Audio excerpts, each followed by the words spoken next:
Today, I'm going to be talking about transition phrasing in personal narratives. Let's get started.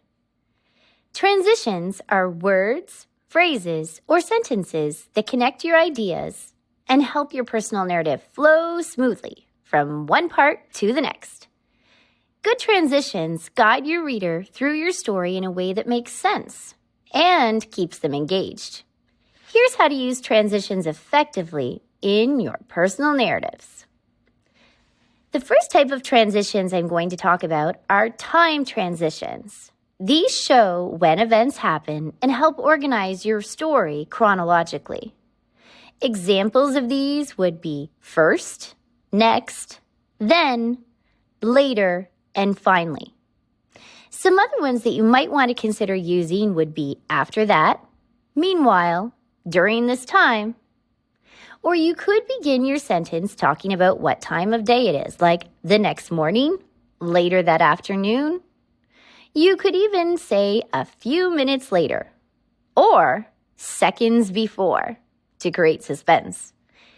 In the beginning, by the end of day, suddenly, all at once, without warning, are others that can really grab your reader's attention and have your writing flow smoothly, making it easier for the reader to read. The next I'm going to share is an example of how to use one of those transitions that I just talked about. In this sentence, it states, first, I carefully packed my new soccer cleats. After that, I filled my water bottle and headed to my championship game. In this example, there are two transition phrases used. First, and also after that. You want to place transitions to show movement from one location to another. An example of that would be nearby, in the distance, across the room, or you could go with something like outside, inside, beyond, or you might opt for to the left, around the corner, at home, at school, in the backyard. There are many options to choose from. Here's an example of one in a sentence. In the classroom, everyone was focused on their test. Meanwhile, outside in the hallway, the principal was waiting with my award. Another type of transitions are for adding information. The reason these are useful is they help you add more details or examples to your story. Some examples you might want to consider using would be besides, in addition to, furthermore, or you could even say another important point. In a sentence, here's an example. The roller coaster was incredibly tall. Furthermore, it had 3 loop-de-loops that made my stomach flip.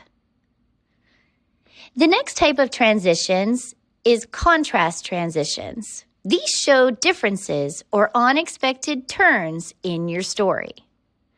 Some examples of these include, however, but, yet, although, or you could pick a fancier word and go with surprisingly, unexpectedly, or nevertheless. There are many options for you to choose. Here is one in a sentence. I practiced my lines all week for the school play. However, when I stepped on stage, my mind went completely blank.